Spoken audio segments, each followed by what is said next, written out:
इस पाठ के स्वाध्याय का सॉल्यूशन के साथ साथ हम बोर्ड की परीक्षा में पूछे गए मोस्ट आईएमपी क्वेश्चनों का भी अध्ययन करेंगे। साथ में किस विभाग में इसके प्रश्न पूछे जाते हैं इसकी भी चर्चा करेंगे। चलिए स्वाध्याय देखते हैं। तो स्वाध्याय है, आपको इन्हीं प्रश्नों को तैयार करना है, बरोबर। ये इसके 5 प्रश्न, इसके 4 प्रश्न, क्योंकि है ना परीक्षा में विभाग डी में ही इसके क्वेश्चन पूछे जाते, दूसरे किसी विभाग में इसके क्वेश्चन पूछे जाते नहीं हैं। आपको 2 क्वेश्चन मिलेंगे विभाग डी में इसमें से, तो इसमें से जरूर तैयार करना। ऑप्शन विभाग ए बी सी आपको कोई तैयार करने की जरूरत नहीं है, क्योंकि बोर्ड में पूछे जाते नहीं हैं। अब स्वाध्याय है, पहला प्रश्न है, निम्नलिखित प्रश्नों के सविस्तार उत्तर लिखिए। पहला है, कृषि के प्रकारों पर टिप्पणी लिखिए। तो उत्तर है हमारे पास, कृषि के मुख्य 6 प्रकार हैं। ये प्रश्न मार्च 2024 और जून 2024 में 2 बार बोर्ड की परीक्षा में पूछा गया है। पहला है, जीवन निर्वाह कृषि, और जिस कृषि का उत्पादन किसान के अपने परिवार के भरण पोषण में ही उपयोग होता है उसे जीवन निर्वाह अथवा तो आत्मनिर्वाह कृषि कहते हैं। भारत के बड़े भाग के किसानों के पास बहुत छोटे खेत हैं और कितनों के पास सिंचाई की सुविधा ही नहीं है। गरीबी के कारण इनकी खेती में वे आधुनिक साधन, उत्तम बीज, खाद और जंतुनाशक दवा का उपयोग नहीं कर पाते हैं। दूसरी है सूखी कृषि, यानी कि दूसरी कृषि है जो सूखी है, जहां वर्षा कम होती है, सिंचाई की सुविधा भी कम हो और सिर्फ वर्षा पर आधारित हो, ऐसे विस्तारों की कृषि को सूखी कृषि कहते हैं।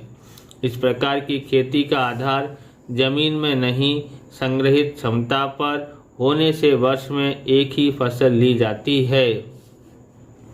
यहाँ ज्वार, बाजरी और दलहन जैसी फसलों की खेती होती है। तीसरी है आर्द्र कृषि, जहाँ वर्षा का प्रमाण अधिक होता है एवं सिंचाई की सुविधा भी अधिक होती है, ऐसे क्षेत्रों में आर्द्र कृषि की जाती है। वर्षा न हो या कम हो तथा सिंचाई द्वारा वर्ष में एक से अधिक फसल ली जा सकती है। इसमें धान, गन्ना, कपास, गेहूं एवं साग सब्जी की कृषि की जाती है। चौथा है सघन खेती, जिस खेती में सिंचाई की सुविधा, रासायनिक खाद, जंतुनाशक दवा और विविध प्रक्रियाओं में यंत्रों का व्यापक प्रमाण में उपयोग होता है उसे सघन खेती कहते हैं। इस कृषि में नकदी फसलों का उत्पादन अधिक किया जाता है। यहाँ प्रति हेक्टेयर उत्पादन में खूब वृद्धि हुई है। जब इस कृषि में आर्थिक प्रतिफल को महत्व दिया जाता है, इसलिए इसे व्यापारी कृषि भी कहते हैं। अगला है स्थानांतरित झूम कृषि, यानी इस प्रकार की खेती में जंगलों के वृक्षों को काटकर जमीन साफ की जाती है। 2-3 वर्ष के बाद जमीन के उपजाऊपन में कमी होने से उस क्षेत्र को छोड़कर दूसरे स्थान पर इसी तरह की खेती की जाती है। इसे झूम खेती भी कहते हैं। इस खेती में सूखे अनाज और साग सब्जियों की खेती होती है। छठा है बागायती खेती। बागायती यानी बगीचा कृषि एक विशिष्ट प्रकार से होने वाली कृषि है। इसमें रबड़, चाय, कॉफ़ी, कोको, नारियल के उपरांत सेब, आम, संतरे, अंगूर, आंवला, नींबू, खजूर आदि फलों को अत्यंत अधिक सिंचाई रख रखाव के साथ कृषि होती है। इस प्रकार की कृषि में अधिक पूंजी निवेश, कुशलता, तकनीकी ज्ञान, यंत्र, खाद्य, सिंचाई, परिरक्षण, संग्रह एवं परिवहन की पर्याप्त सुविधा होनी चाहिए। दूसरा है भारत में कृषि में हुए संस्थागत सुधार बताइए। ये पूछा गया है मई 2021, जुलाई 2022, मार्च 2023 और 25 में पूछा गया है, बराबर। आप इस प्रकार के वीडियो देखना चाहते हैं तो डिस्क्रिप्शन में आपको प्लेलिस्ट की लिंक मिल जाएगी, बराबर, जहाँ पर आपके बोर्ड के पेपर सॉल्यूशन मिल जाएंगे और वहाँ से ही आप इसके मतलब समाज के दूसरे पाठों का भी सॉल्यूशन मिल जाएगा, तो वहाँ से आप देख सकते हैं। और चैनल पर नए हैं तो चैनल को सब्सक्राइब कर लेना, क्योंकि हम इस प्रकार के वीडियो आपके लिए बनाते रहते हैं। लाइक करने के बाद अगर आपको हाइप का बटन दिखाई देता है तो आप हाइप भी कर सकते हैं। ज़्यादा से ज़्यादा लाइक, शेयर, कमेंट, सब्सक्राइब कर दीजिए, क्योंकि हमें आपके लिए डिजिटल बोर्ड खरीदना है, तो आप इसलिए हमको सपोर्ट जरूर कीजिए। उत्तर देखते हैं यहाँ पर।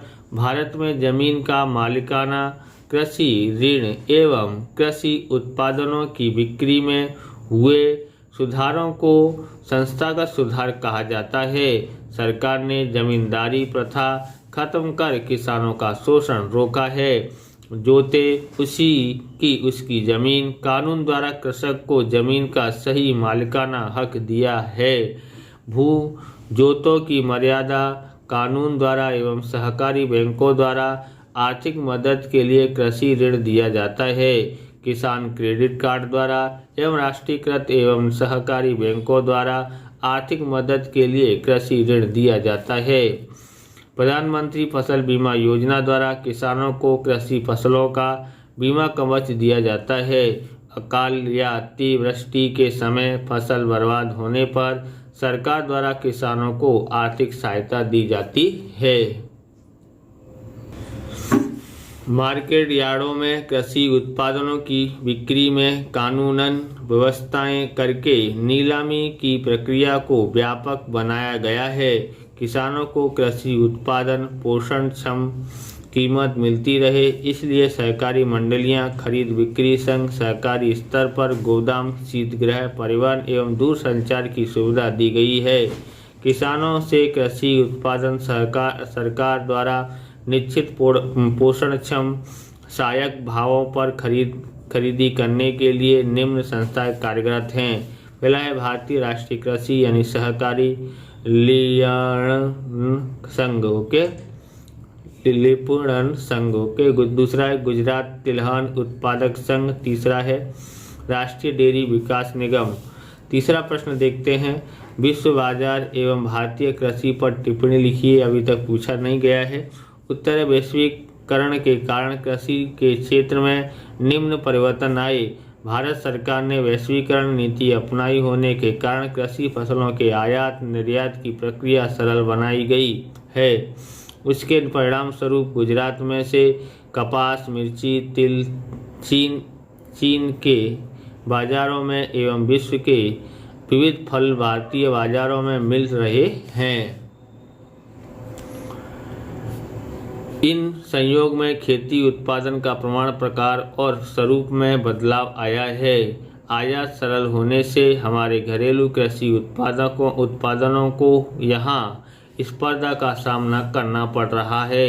विश्व बाजार में हमारी गुणवत्ता युक्त कृषि उपजों का पेटेंट देश के नाम कराना आवश्यक है। भारत अपनी बड़ी मानव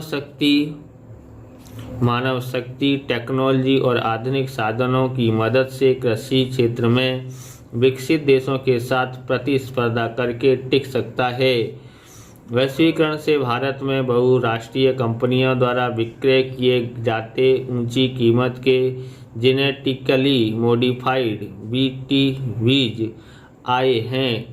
इससे कृषि में खर्च बढ़ा है, परंतु कपास एवं मक्के के उत्पादन में इससे वृद्धि हुई है। भारत को कृषि के क्षेत्र में होने वाली स्पर्धा का सामना करने के लिए नवीन तकनीकी अपनाकर गुणवत्ता पर ध्यान देना होगा।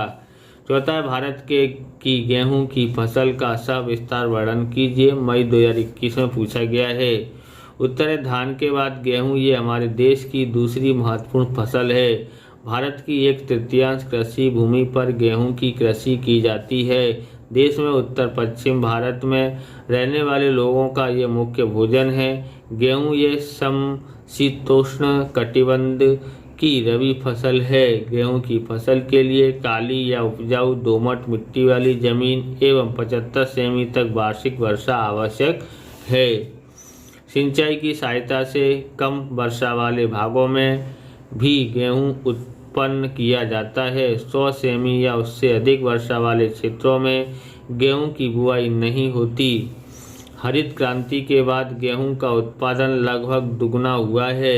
गेहूं की कृषि मुख्य रूप से पंजाब, हरियाणा तथा पश्चिमी उत्तर प्रदेश में अधिक होती है। पंजाब में नहरों के पानी के कारण गेहूं का विपुल उत्पादन होता है।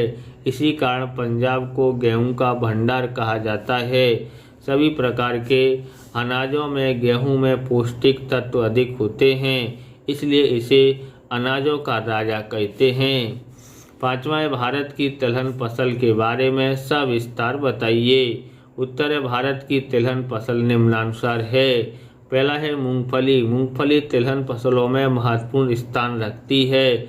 मूंगफली की फसल को काली यानी कसदार दोमट मिट्टी की एवं लावा की रेती मिश्रित पानी भरी न रहे ऐसी जमीन और 20 डिग्री से 25 डिग्री तापमान 50 से 70 सेमी वर्षा अनुकूल होती है।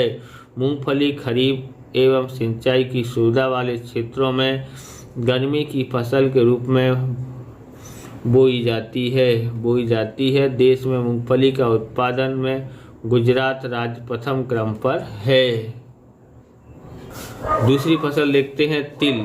सदियों से भारत में तिल के तेल का उपयोग हो रहा है। उत्तर भारत में ये वर्षा पर आधारित खरीफ फसल है। लगभग सभी राज्यों में इसका उत्पादन होता है। सभी तिलहनों में तिल सबसे अधिक तेल वाला होता है। गुजरात समग्र देश में तिल के उत्पादन एवं बुआई में प्रथम स्थान पर है। सरसों रबी फसल है। यह उत्तर भारत की महत्वपूर्ण फसल है। सरसों के दानों तथा तेल को उसके औषधीय गुण के कारण खाद्य तेल के रूप में उपयोग किया जाता है। नारियल समुद्री किनारे की गर्म एवं नमी युक्त जलवायु तथा झार वाली जमीन में होने वाली बागानी फसल है। भारत में कर्नाटक, केरल, तमिलनाडु, अंडमान निकोबार में नारियल के बागान आए हुए हैं। दक्षिण भारत में नारियल की गरी के तेल यानी कोपरेल का खाद्य तेल के रूप में उपयोग होता है। नारियल का पानी स्वास्थ्यवर्धक पेय के रूप में उपयोगी है। पांचवा एरंडी या रेंडी खरीफ एवं रबी फसल है। एरंडी के वैश्विक उत्पादन में भारत 64% हिस्से के साथ बड़ा उत्पादक देश है। इसके बाद क्रमशः चीन एवं ब्राजील का क्रम आता है।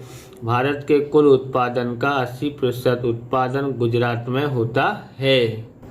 क्वेश्चन नंबर 2 देखते हैं। निम्नलिखित प्रश्नों के मुद्दासर उत्तर लिखिए। पहला है, जैविक कृषि की फसल अभिगम क्यों बढ़ रहा है? मार्च 2026 में पूछा गया प्रश्न है। जैविक यानी सजीव कृषि अर्थात ऐसी कृषि पद्धति जिसमें यूरिया या अन्य प्रकार के रासायनिक खादों एवं जंतुनाशकों का उपयोग नहीं किया जाता है। फसल के पोषण के लिए गोबर की खाद, जैव खाद, कंपोस्ट खाद आदि का उपयोग किया जाता है। फसल संरक्षण के लिए गौमूत्र, नीम का तेल या घोल, छाछ का उपयोग किया जाता है। सजीव जैविक कृषि का उत्पादन पोषण युक्त होता है। इसमें प्राकृतिक खाद, मिठास एवं खुशबू होती है। इसमें अधिक खनिज, विटामिन एवं जीवन शक्ति देने वाले तत्व होते हैं। जैविक कृषि उत्पादनों की वर्तमान में बड़ी मांग है अर्थात किसानों को प्रतिफल भी अच्छा मिलता है।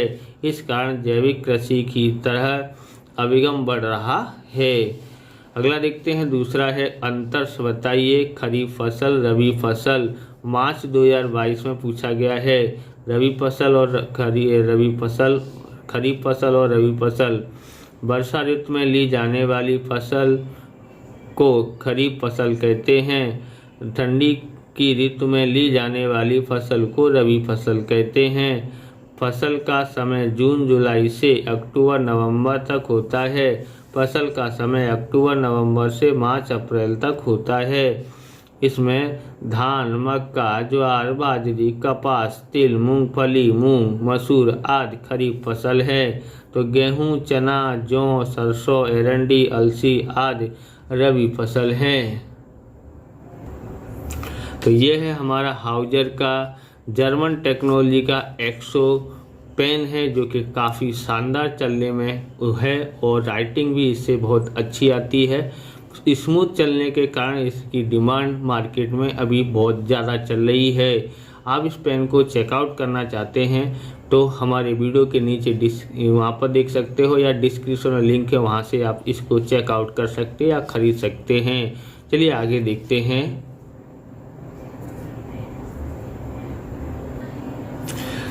तीसरा प्रश्न है, भारतीय अर्थतंत्र में कृषि के योगदान का वर्णन कीजिए। उत्तर है, भारतीय अर्थतंत्र में कृषि का योगदान महत्वपूर्ण है। यह देश के लगभग आधे लोगों को रोजगार देती है। कृषि क्षेत्र देश के कुल सकल घरेलू उत्पादन यानी कि जीडीपी का लगभग 17% हिस्सा रखता है। भारत के महत्वपूर्ण कृषि उत्पादन चावल, गेहूं, तिलहन, कपास, पटसन, चाय, कॉफी, गन्ना, तंबाकू, आलू आदि हैं एवं इसके निर्यात से भारत को विदेशी मुद्रा प्राप्त होती है। कृषि उपज के उत्पादन में भारत विश्व में दूसरे स्थान पर है। सूती कपड़ा, चीनी, कागज, तेल इत्यादि उद्योग तथा खाद्य सामग्री प्रसंस्करण उद्योग के लिए कच्चा माल भी कृषि से ही उपलब्ध बनता है। कृषि से भारत के लोगों का भोजन प्राप्त होता है। चौथा देखते हैं, धान भारत की सबसे महत्वपूर्ण फसल है, समझाइए। मार्च 2020 में पूछा गया प्रश्न है। उत्तर है, धान हमारी सबसे महत्वपूर्ण धान्य फसल है। विश्व की अधिकांश जनसंख्या एवं भारत की लगभग आधी जनसंख्या भोजन में चावल उपयोग करती है। विश्व में धान के उत्पादन में भारत का स्थान चीन के बाद दूसरा है। धान उष्णकटिबंधीय फसल है। सिंचाई की सुविधा हो वहाँ गर्मी में भी फसल ले सकते हैं। अधिक उत्पादन के लिए गर्म एवं नमीयुक्त जलवायु, न्यूनतम 20 डिग्री तापमान, नदियों की कांप की जमीन एवं 100 या उससे अधिक वर्षा आवश्यक है। भारत में पश्चिम बंगाल, तमिलनाडु, आंध्र प्रदेश, बिहार, उड़ीसा इसके मुख्य उत्पादक राज्य हैं। पश्चिम बंगाल, तमिलनाडु, उत्तर प्रदेश, आंध्र प्रदेश, बिहार, उड़ीसा आदि राज्यों में वर्ष में 2 बार या 3 बार यह फसल ली जाती है। धान एवं पानी की अधिक आवश्यकता वाली फसल होने के बावजूद खेत में लगातार पानी भर कर रखने के बदले फुहारा पद्धति से सिंचाई करके कम पानी से भी ये फसल ली जाती है। क्वेश्चन नंबर 3 देखते हैं। निम्नलिखित प्रश्नों के संक्षेप में उत्तर दीजिए। ये आपको याद करने की जरूरत नहीं है, क्योंकि इसमें से कोई प्रश्न भी आपको बोर्ड की परीक्षा में नहीं मिलेगा। पहला है, मक्के का उपयोग बताइए। उत्तर है, मक्के का उपयोग मुख्य भोजन में होता है। मक्के में मुख्य रूप से स्टार्च, तेल, प्रोटीन, बायोफ्यूल जैसे घटक होने से इसका औद्योगिक उत्पादन में उपयोग होता है। दूसरा है, कॉफ़ी की फसल के लिए अनुकूलता बताइए। मार्च 2020 में पूछा गया है। उत्तर है, कॉफ़ी की फसल को पहाड़ी ढलानों पर सूर्य की सीधी धूप न पड़े इस तरह से बड़े वृक्षों की छाया में उगाया जाता है।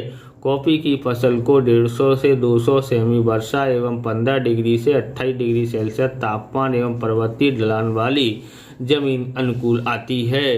तीसरा है, भाल प्रदेश में किस प्रकार की कृषि होती है, कौन कौन सी फसल ली जाती है। उत्तर है, भाल प्रदेश में रबी फसल होती है। भाल क्षेत्र में भालिया गेहूं की फसल ली जाती है। चौथा है, हरित क्रांति अर्थात क्या, मार्च 2025 में पूछा गया प्रश्न है।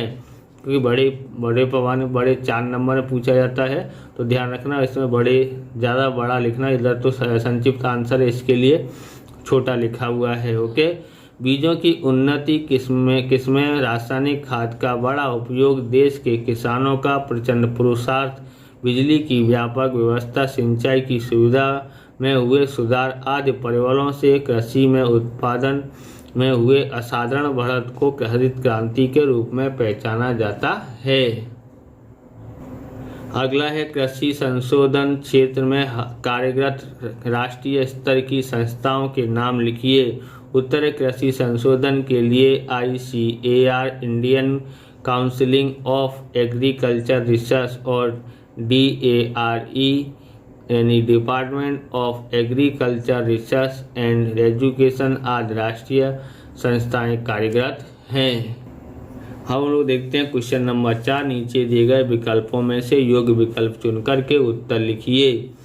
पहला है, निम्नलिखित में से किस कृषि में प्रति हेक्टेयर उत्पादन कम होता है? ऑप्शन ए बागायती कृषि, ऑप्शन बी झूम कृषि, ऑप्शन सी सघन खेती, ऑप्शन डी आर्द्र कृषि। इसका आंसर आता है ऑप्शन बी आता है झूम खेती आता है। दूसरा, निम्नलिखित में से किस कृषि में रासायनिक खादों एवं जंतुनाशकों का उपयोग नहीं होता है? ऑप्शन ए सजीव कृषि, ऑप्शन बी मिश्र कृषि, ऑप्शन सी बागायती कृषि, ऑप्शन डी टिकाऊ कृषि। इसका आंसर आता है ऑप्शन ए आता है सजीव कृषि आता है। तीसरा है, मूंगफली का उत्पादन किस राज्य में सर्वाधिक होता है? Option A Kerala, option B Tamil Nadu, option C Madhya Pradesh, option D Gujarat. इसका आंसर आता है ऑप्शन डी गुजरात आता है। चौथा है, चॉकलेट किस में से बनती है? ऑप्शन ए तिल, option B cocoa, option C रबड़, ऑप्शन डी चाय। तो इसका आंसर ऑप्शन बी आता है कोको। पांचवा है, निम्नलिखित में से किस मसाला फसल में गुजरात प्रथम उत्पादक राज्य है? ऑप्शन ए इसबगोल, ऑप्शन बी मेथी, ऑप्शन सी सरसों, ऑप्शन डी धनिया। इसका आंसर ऑप्शन बी आता है इसबगोल। ओके। छठा है, निम्न में से कौन सा दलहन रबी की फसल है? ऑप्शन ए उड़द, ऑप्शन बी मूंग, ऑप्शन सी चना, ऑप्शन डी मोठ। इसका आंसर आता है ऑप्शन सी चना आता है। अब देखते हैं बोर्ड में पूछे गए प्रश्नों को। तो आपको ध्यान रखना है क्वेश्चन नंबर 1 50 और 50 ये वाले प्रश्न आएंगे। विभाग डी में मिलेंगे आपको 4-4 नंबर का, यानी 4 नंबर का एक प्रश्न, ऐसे आपको 2 प्रश्न मिलेंगे, यानी 8 नंबर आपके इसमें पाठ में पक्के। और यहाँ प्रश्न लिखे उनमें से ही प्रश्न आने वाले हैं। तो यह है पाठ 10 का है। पहला है, भारत में कृषि क्षेत्र में हुए तकनीकी सुधार बताइए। मार्च 2024, 26 और जुलाई 2022 में पूछा गया तकनीकी सुधार। ओके, संस्थागत सुधार या तकनीकी सुधार दोनों में से कोई ना कोई एक पूछा ही जाता है, बरोबर। दूसरा है, जैविक कृषि की तरफ अभिगम क्यों बढ़ रहा है? मार्च 2026 में पूछा गया है। तीसरा है, भारत में कृषि क्षेत्र में हुए संस्थागत सुधार बताइए। मार्च 2023, 25 मई 2021, जुलाई 2022 इन दोनों में से कोई ना कोई एक आता ही है। चौथा है, भारत में हरित क्रांति के विषय में सविस्तार से समझाइए। मार्च 2025 में पूछा गया है। भारत में कृषि के प्रकार कौन कौन से हैं, उनकी विस्तृत जानकारी दीजिए। तो ये मार्च 2024 और जून 2024 में पूछा गया है। छठा है, मूंगफली के लिए अनुकूल संयोग और उत्पादन करते राज्य बताइए। तो जून 2024 में पूछा गया है। सातवां देखते हैं, भारतीय कृषि पद्धतियों के विषय में समझाइए। मई 2021 में पूछा गया है। गेहूं फसल के अनुकूल संयोग और उत्पादन राज्यों के नाम बताइए। मई 2021 में पूछा गया है। नौवां है, धान फसल के अनुकूल संयोग और उत्पादक राज्यों के नाम बताइए। यहाँ गेहूं का था, यहाँ पर धान का था, तो ये 21 में पूछा गया, ये 20 में पूछा गया है। और 10वां, चाय और कॉफ़ी के अनुकूल संयोगों और उत्पादक राज्यों के नाम बताइए। मार्च 2020 में पूछा गया है। तो 11वां है, अंतर लिखो खरीफ फसल और रबी फसल। मार्च 2022 में पूछा गया है। इस प्रकार से ये वीडियो पूरा होता है। अगर आपको हमारा वीडियो अच्छा लगे तो लाइक करें, शेयर करें, कमेंट करें। चैनल पर नए हैं तो चैनल को सब्सक्राइब करें। मिलते हैं नेक्स्ट वीडियो में। जय हिंद, जय भारत, वंदे मातरम।